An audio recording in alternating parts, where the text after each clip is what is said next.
मैं सारे खुलासे करने वाला हूं आपके सामने आज हर वह जितने भी राइस मिलर्स हैं वो सारे बेनकाब हो जाएंगे। आदिवासी विकास महामंडल के जितने भी प्रादेशिक व्यवस्थापक है वो बेनकाब हो गए, पणन महामंडल के अधिकारी बेनकाब हो गए और बेनकाब हो गए डीएसओ।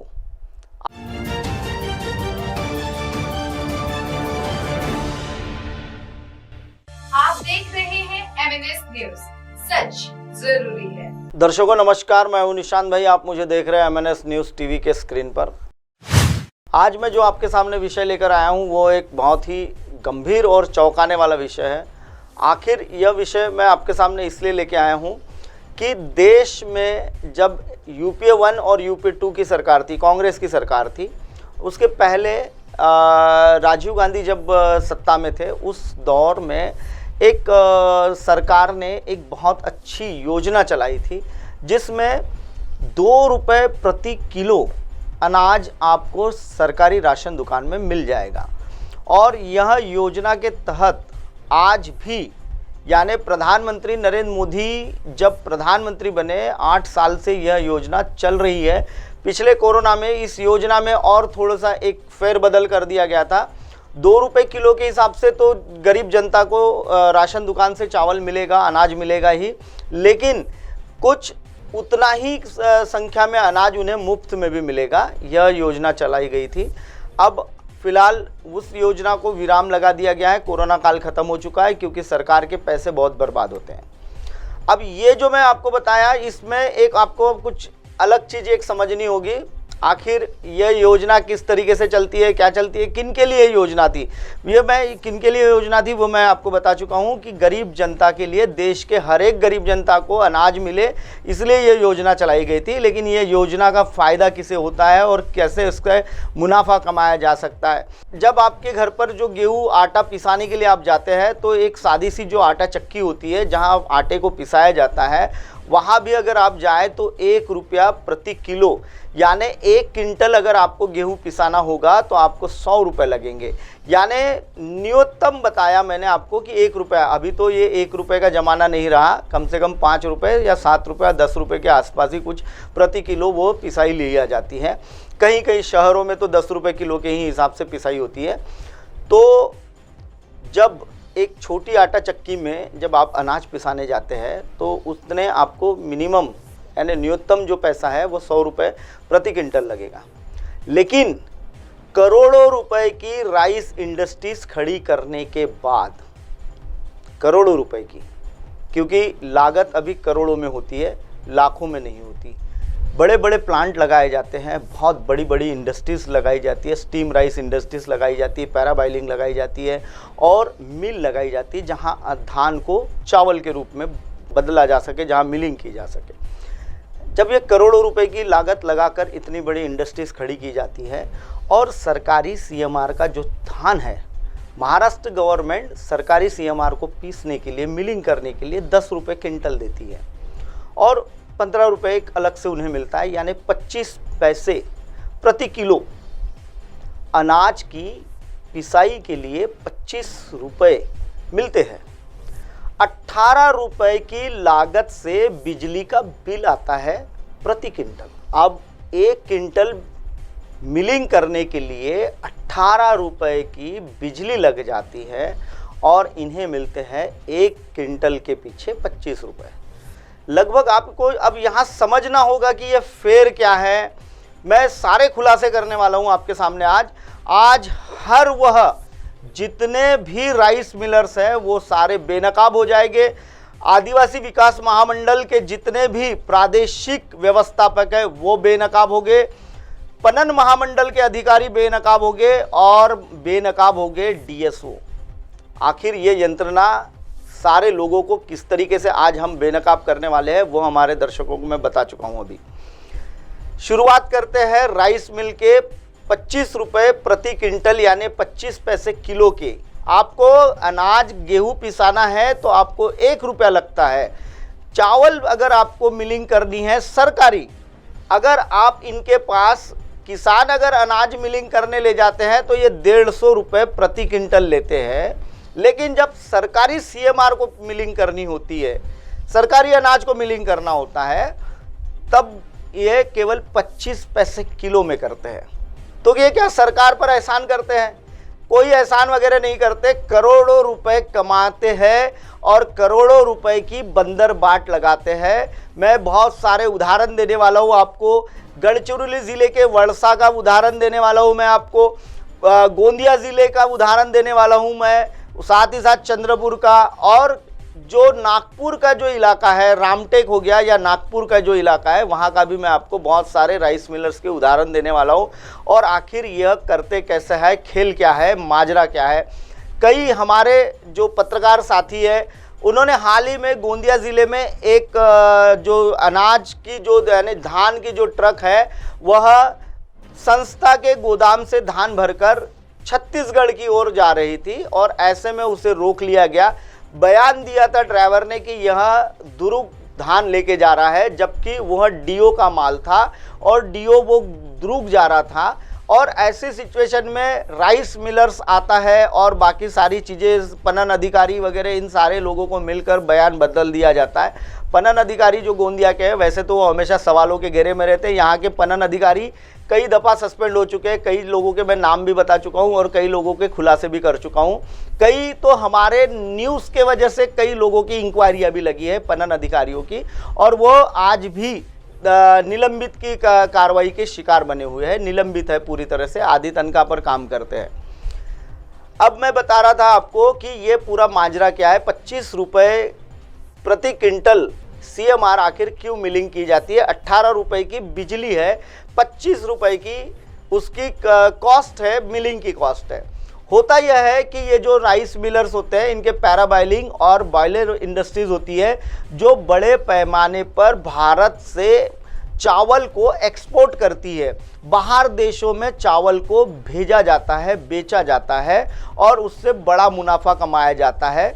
हमारे भारत के जो मध्यम वर्गीय लोग हैं या यूँ कहे कि गांव में रहने वाले लोग जो होते हैं वह केवल जय श्री राम, बारीक चावल, HMT और ऐसे कई जो बारीक चावल होते हैं यही खाते हैं। मोटा चावल वो खाते नहीं है। लेकिन मोटे चावल को एक प्रोसेस होती है, पैराबाइलिंग होती है और स्टीमिंग जो होता है उसमें उसका रूप ही बदल दिया जाता है। वह खाने के लिए बहुत ही सॉफ्ट चावल बना दिया जाता है क्योंकि उसे एक्सपोर्ट क्वालिटी का कहा जाता है।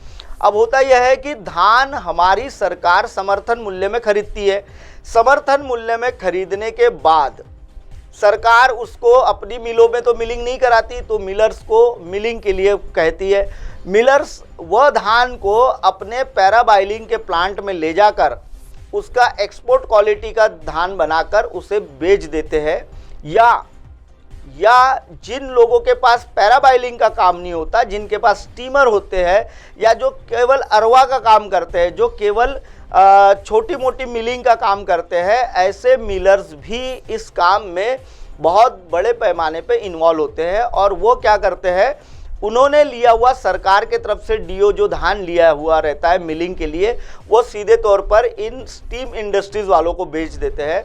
स्टीम इंडस्ट्रीज़ को बेचने के बाद स्टीम इंडस्ट्रीज़ वाला उन्हें उतने ही रुपए से, यानी जो लगभग मार्केट रेट में आज 17 रुपये 30 पैसे किलो प्रति क्विंटल धान है, ये ओपन मार्केट का रेट बता रहा हूँ मैं आपको।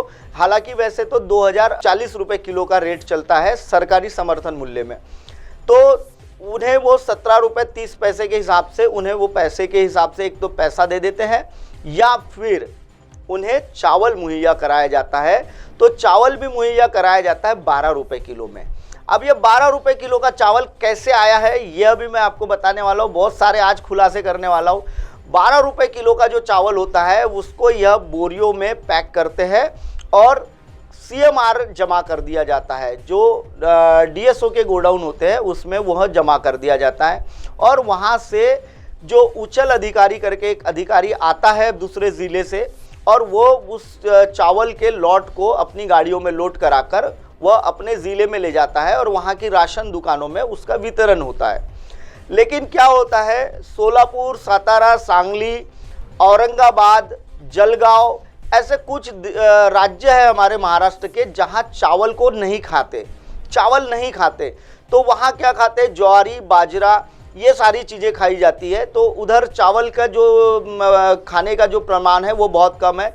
जैसे विदर्भ में रोटियां नहीं खाते, गेहूं नहीं खाते, तो इधर का गेहूं जो होता है वो वापस गेहूं वालों को जमा यानी दे दिया जाता है। यानी जो गेहूं का काम करते हैं, जो गेहूं जमा करते हैं, इनका एक चैन होता है। वो चैन में खरीदार होते हैं। जो राशन दुकानों में जो माल जाने वाला होता है, तो वो पहले ही अपने सारे लोग अपना कमीशन तय कर लेते हैं और वो गेहूं जो है वो वापस ले लेते हैं और चावल भी वापस ले लेते हैं। उसके एवज में उधर के जो गरीब जनता है उन्हें ज्वारी वगैरह दे दी जाती है और उनसे जो चावल है वो ले लिया जाता है और उसी चावल को फिर से इधर के मिलर्स को दे दिया जाता है करके। ये 12 रुपये में वो चावल आता है। साइकिल चलती रहती है और उस साइकिल के जैसी चैन जो होती है वापस उसी जगह आती है, वापस उसी जगह आती है। इसी प्रकार से ये पूरा कारोबार चलते रहता है और इस कारोबार को चलाने का पीछे का मकसद इन मिलर्स का होता है कि एक बड़ा मुनाफा कमाना। दर्शकों, मैं एक अभी आपको और एक वर्षा की एक जो मिल है उसके बारे में बता देता हूँ। वर्षा में जो राइस मिल है यह 2 करोड़ रुपए से शुरू की गई थी। आज 200 करोड़ रुपए की लागत की इंडस्ट्रीज बनी हुई है। यह जो व्यक्ति है इसने पहले काफ़ी काम किए हैं, छोटे मोटे सारे काम किए हैं। उसके बाद इन्होंने 2 करोड़ का 200 करोड़ रुपए में अपने आप को किस तरीके का डेवलप किया है। मुख्यमंत्री की एक संस्था होती है, संस्था यानी सरकारी संस्था नहीं है, वो निजी संस्था होती है, लेकिन वहाँ मुख्यमंत्री को गेस्ट के तौर पे बुलाया जाता है और उनके हस्ते इन लोगों का स्वागत किया जाता है, इन लोगों को पुरस्कृत किया जाता है। मुख्यमंत्री के साथ फोटो खींचने के बाद इन लोगों का रुतबा बढ़ जाता है और वो रुतबे के लिए ये जब जो पुरस्कार होते हैं ये 5-5 लाख रुपए में खरीदते हैं। संस्थाएं इनके इनके जो सत्कार करने के लिए इनसे पैसा लेती है और इन्हें वो पुरस्कार खरीदे हुए रहते हैं, लेकिन वो मुख्यमंत्री के हस्ते मिले हुए होते हैं। तो इन्हें काफ़ी अपने बारे में बहुत गर्मजोशी से बताते हैं कि हमें पुरस्कार मिला है। या ऐसा कुछ नहीं होता। 5 लाख रुपए में आप किसी को भी अगर पुरस्कार चाहिए हो तो आप मेरे चैनल पर जो नीचे नंबर दिया जाता है उस पर आप संपर्क कीजिए। मैं ऐसी संस्थाओं के आपको डायरेक्ट नंबर दे दूंगा जो आपको बहुत बड़े बड़े पुरस्कार देगी। और ये पुरस्कारों के पीछे की भी मैं आपको कहानी बताने वाला हूँ कि आखिर ये माजरा क्या होता है। तो पिछले वर्ष वर्षा में 2 गुट हुआ करते थे। 2 गुटों में जिस व्यक्ति की मैंने अभी बात की है, इस व्यक्ति ने कई लोगों के, एक विशाल राइस मिल वाला है, उसके बाद डांगे है, उसके बाद जेजानी है, ऐसे लोगों के पीछे इसने कुछ पत्रकारों को भिड़ा दिया था और उनको काफ़ी हरास किया, उन्हें काफ़ी मानसिक। जैसे डांगे जो राइस मिल वालों का वर्धा में लॉट BRL हो गया था। ये BRL भी मैं बताऊंगा इसी न्यूज़ में क्या होता है करके। BRL हो गया था खाने के, यानी FCI ने उसे रोक दिया था कि वो वितरित नहीं होगा, उसकी पूरी जांच होगी, उसके बाद ही उसको ये किया जाएगा, होल्ड किया जाता है। ऐसी सिचुएशन में हर किसी की न्यूज़ लगाने के लिए हर किसी पत्रकार को इसने उनके पास भेजा और उनकी न्यूज़ें लगाई और उनको एक आर्थिक और जो आधिकारिक रूप से उन्हें बहुत क्षति पहुंचाई। और ये क्षति पहुंचाने के बाद अभी इस वर्ष यह खुद उनका टीम लीडर बना हुआ है और 53 राइस मिलर्स इसकी छत्र छाया में काम करते हैं। हालांकि देखा जाए तो इसके छत्र छाया में काम करना बाकी लोगों के लिए नुकसानदेह हो रहा है, क्योंकि 2000 लॉट इसके पटा चुके हैं। अब ये 2000 लॉट अगर देखिए 3 महीने या 4 महीने का कार्यकाल लिया जाए, मार्च महीने में शुरुआत होती है। मार्च यानी अब तक के जो लॉट पटाने का जो टाइमिंग ऑफ पीरियड है, इसे अगर देखा जाए, जनवरी से हम काउंट नहीं करेंगे क्योंकि जनवरी में कोई भी अनुमति मिली नहीं थी, मार्च महीने में अनुमति मिली गई है। मार्च अप्रैल आता है जब काम चालू होता है। ये 2 महीने में अगर गढ़चिरौली ज़िले में 6 गोदाम है सरकारी अनाज जहाँ जमा किया जाता है। आरमोरी में 2 गोदाम है, वर्षा में है, कुरखेड़ा में है, गढ़चिरौली में है और अहेरी में है। अब ये 6 गोदामों में 6 QC है। ज़्यादा तो QC रख नहीं सकते, या 2 QC और हो गए समझो, तो सभी गोदामों में 2-2 QC ले ली जाए तो 12 QC है। 1 QC 5 लॉट पास करता है। इस बात को समझिए, 1 QC एक दिन में 5 लॉट ये करेगा। सोमवार से शुक्रवार तक के ही काम चलता है और इस बीच में अगर हर दिन अगर हम 5 लॉट अगर एक क्यूसी करता है तो 2 क्यूसी मिलके 10 लॉट। अब 10 लॉट करने का उनका एनालिसिस करना है, इनका माल आएगा गोदाम में, माल जमा होगा, बाद में उसका एनालिसिस किया जाएगा, उसके बाद उसका केमिकल टेस्ट किया जाएगा। बहुत सारी ऐसी लंबी प्रोसीजर होती है। और अगर इस प्रोसीजर को अगर हर गोडाउन को अगर अपन ने 10 लॉट अगर हर रोज होते हैं और केवल 6 दिन होते हैं तो एक गोदाम में एक हफ्ते में 60 लॉट पास होंगे। 6 दिन के 60 लॉट हो गए एक गोदाम में।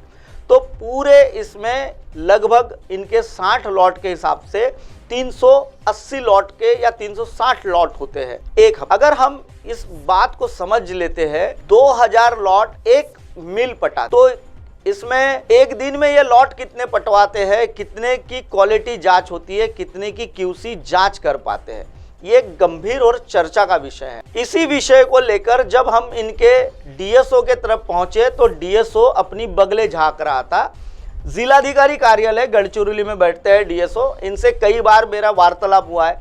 एक बार इन्होंने, मैं जब इनसे मिलने गया हुआ था तब इनका मैंने एक वीडियो बना के रखा हुआ है। इन्होंने स्थानीय विधायक जो है वो स्थानीय विधायक को ही हम आपको जो भी जानकारी देनी है सूचना अधिकार में देंगे ऐसा कहा था। मुझे भी उन्होंने सूचना अधिकार में ही जानकारी देंगे करके कहा था। लेकिन मैंने जब उन्हें कहा कि पत्रकारों को अगर 30-30 दिन में अगर जानकारियां मिलेगी तो खबरें कब करेंगे, तो उस हिसाब से उन्होंने मुझे तत्काल उस समय जानकारी दी थी। तब उस समय इनके 900 लॉट कुछ पास हो चुके थे, ऐसा उन्होंने मुझे जानकारी के तौर पर दिया था। इस बात को आप समझिए कि ये आखिर जो माजरा है, ये जो खेल है, ये जनता के पैसों की बंदरबाट है। इस पूरे मामले में बहुत सारे खुलासे हो गए और वो खुलासे मैं ब्रेक के बाद करूंगा। और बहुत सारे खुलासों के बाद विशाल राइस मिल की उस समय किसने खबर लगवाई, डांगे को किसने मेंटली हैरेस किया था और जेजानी जो राइस मिलर्स है उससे ब्लैक लिस्टेड कैसे किया और कैसे क्या किन किन लोगों को इस राइस मिलर्स ने हरेश किया है, इसका मैं खुलासा करूंगा ब्रेक के बाद। दर्शकों फिलहाल वक्त तो चला एक ब्रेक का। ब्रेक से लौटने के बाद देखिएगा मेरे साथ देश और दुनिया की तमाम खबरें। बने रहिए एमएनएस न्यूज़ पर।